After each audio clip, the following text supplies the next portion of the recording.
Hello and welcome to another Marvel Strike Force video. So today we got a new blog post here called Doom War. It's got lots of exciting things. At least I think it's a very exciting update. We got new characters coming, we got reworks, legendary returning, new nodes, new campaign mission. We got everything doubled up. So let's just get right into it.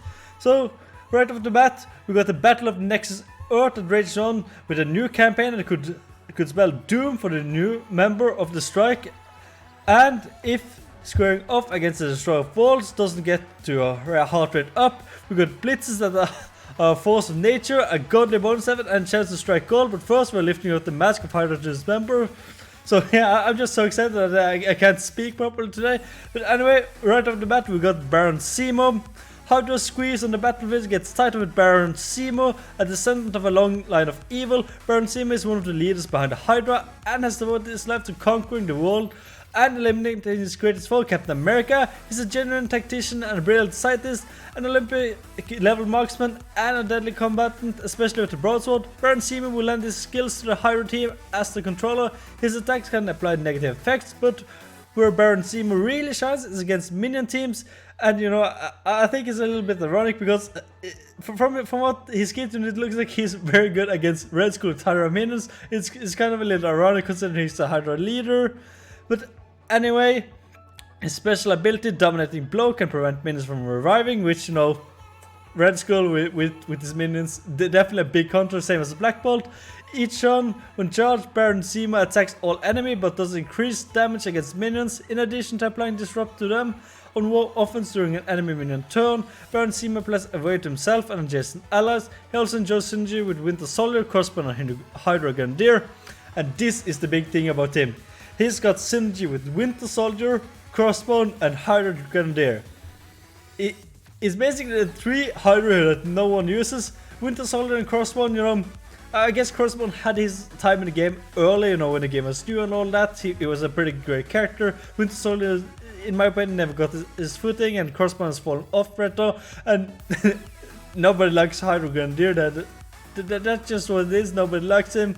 And finally, if you got a high red star, got a 7 red star Hydra Grenadier sitting there, in luck finally, and it's a minion that nobody uses on the Red Skull team. So it's probably not a coincidence that it's just Hydra Grenadier over any other ones.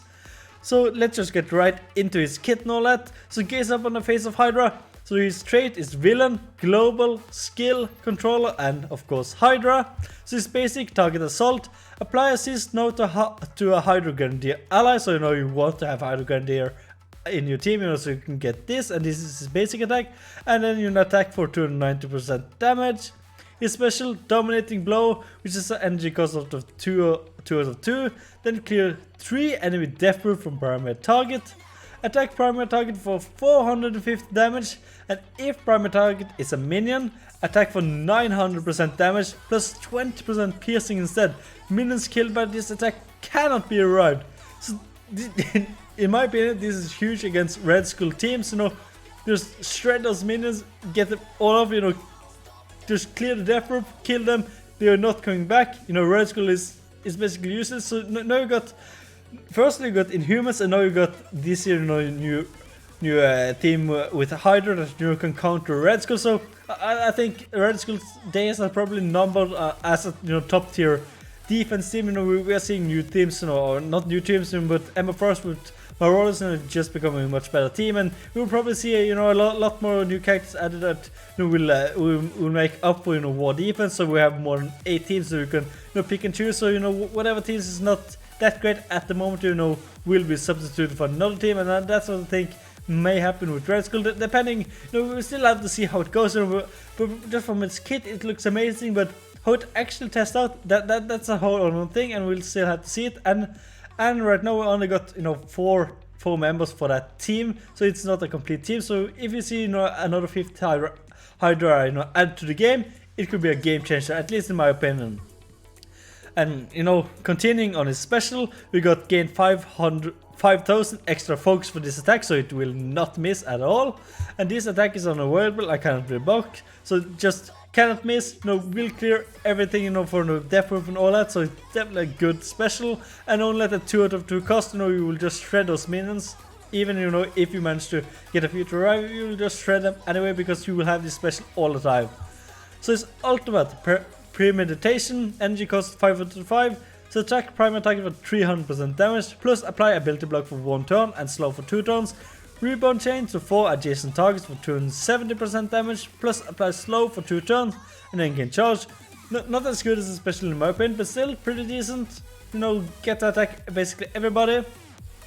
Then we got this passive, the True Leader, on spawn, gain charge, and apply immunity for 1 turn on, and defense up for 2 turns to self and all Hydra allies. So this is basically all Hydra allies, you know, whether they're minions or not. And then on turn, if charged, attack all non-minion enemies for 300% damage and all minion enemies for 400% damage. So as you can see, you know, all the minions, you know, will take extra damage, so he's definitely basically a good counter for minion enemies. And then create 3 positive effects from all enemies, apply disrupt for 2 turns to all minion enemies, and then lose charge. And you know, as you can see here, you know, he will spawn with charged.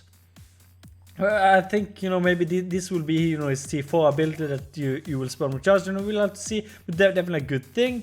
And then gain 40% speed. Non-minion Hydra allies gain 40% speed. So as you can see here, non-minion Hydra allies gain 40% speed. So you can't, you know, just take all the Hydra minion and then all the Hydra minion allies in on the team, you know. So I don't think, you know, we'll see people, you know, pull all the Hydra minions from the Red Skull team. I still think the Red Skull will be on defense for now at least, even though, you know, it may not be as good. It's still a good team in a sense, but they will not be good here on this team. I don't know, maybe we'll see, maybe putting Red Skull in this team will work a little bit. You know, he's not a minion, so, but we still have to test, you know, test out different teams and all that. But yeah, the 30% extra speed is definitely big. And then on war offense, so you know it will be an offensive team, not the defensive team.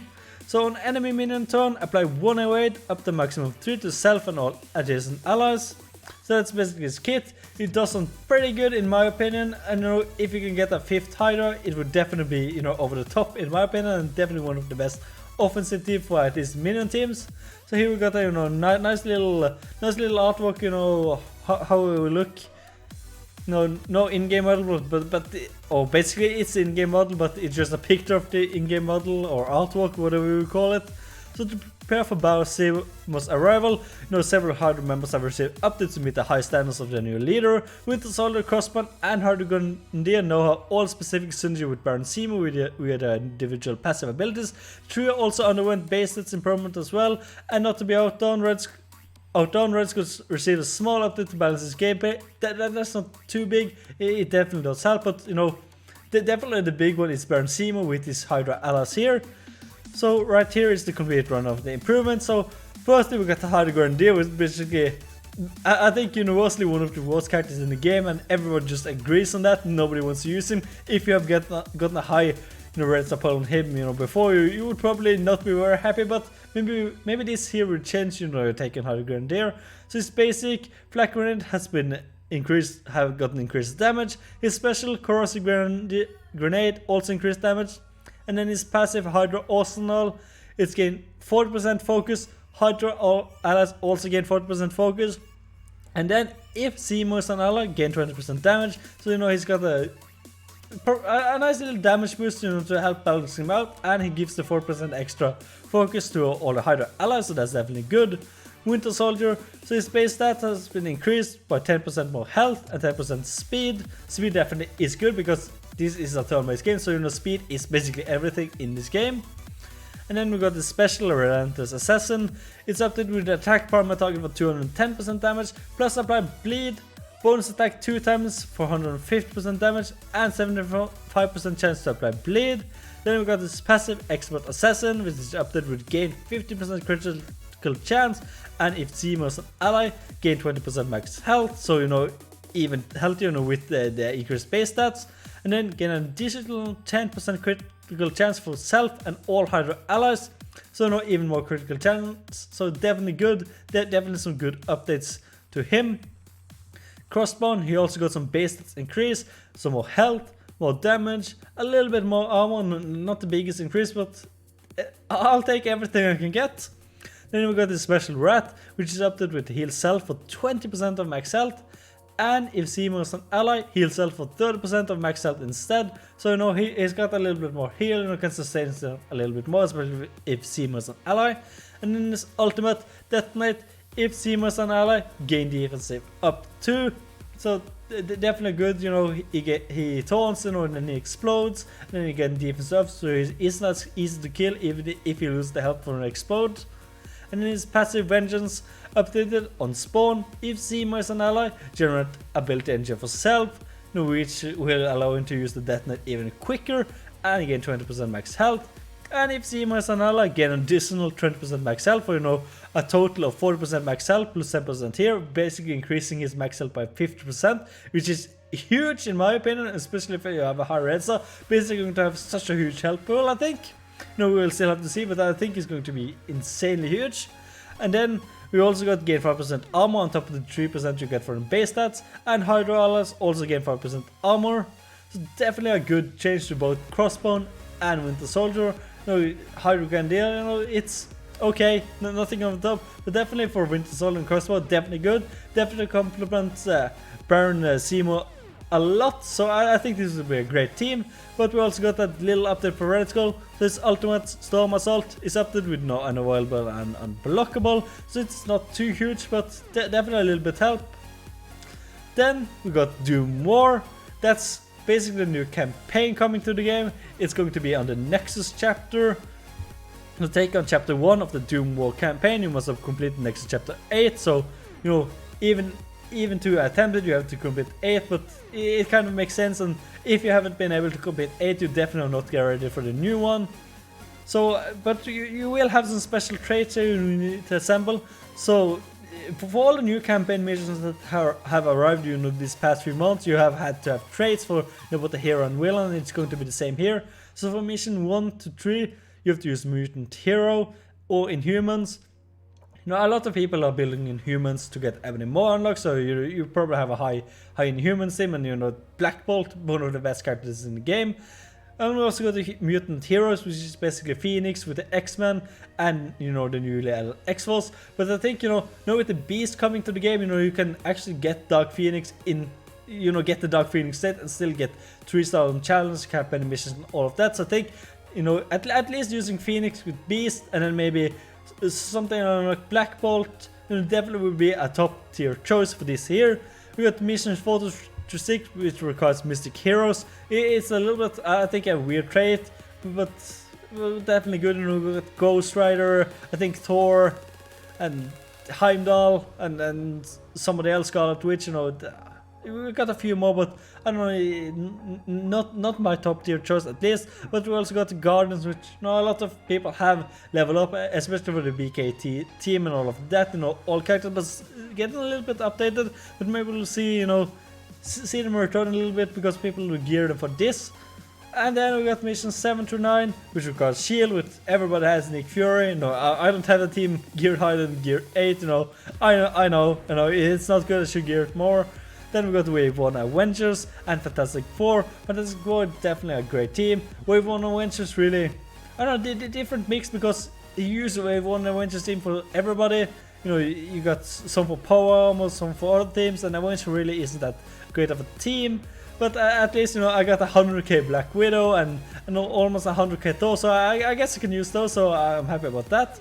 And the reward for Doom War will include superior gear pieces required for tier 14 and character shots for Thor and Negasonic Teenage Warhead. Now, I'm not too excited for Thor, but Negasonic definitely, because you will need Negasonic, you know, the X-Force, to unlock Dr. Octopus that's coming in September, a new legendary event, you know, that will complement the Sinister 6 even more.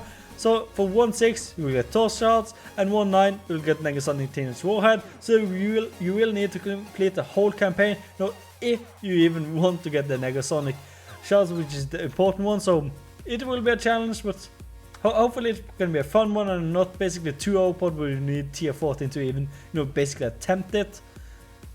But anyway, that's it for, you know, at least in my opinion, the very exciting stuff. But we also got some orbs, Blitz orbs and everything like that returning, and Catalyst events. So as you can see right here, we got the Catalyst of Catalysm. So it's basically what the Fun in the Sun event was, with 3x basic catalysts from all its campaign missions. So right here you can see here from Heroes, Villain, Nexus, Cosmic, Mystic, you get triple the amount of catalysts. So definitely if you still need a few catalysts, you know, whether if it's gear for purple gear or orange gear, you know, definitely farm for those when that happens. We also got Catalyst Blast, which just to accelerate your roster progress, continue with the Catalyst Blast login calendar, starting August 11th at 12 AM, which I'm guessing it's server reset time. Log in every day to earn tons of improved, advanced, and superior basic catalysts, so I hope it can be a big number, you know, so it just basically doesn't feel like a gimmick event. Then we got some upcoming blitzes.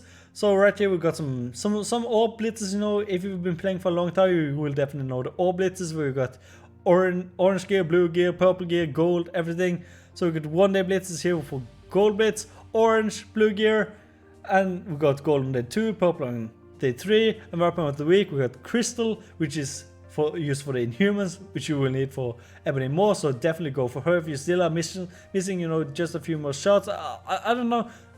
I don't know if you're getting time for the Black Bolt event, but still definitely a good character, so definitely get her if you can. Then we got some double drop events here, you know, for Asgard, because the Black Bolt event is coming around. You need 4 Asgardians.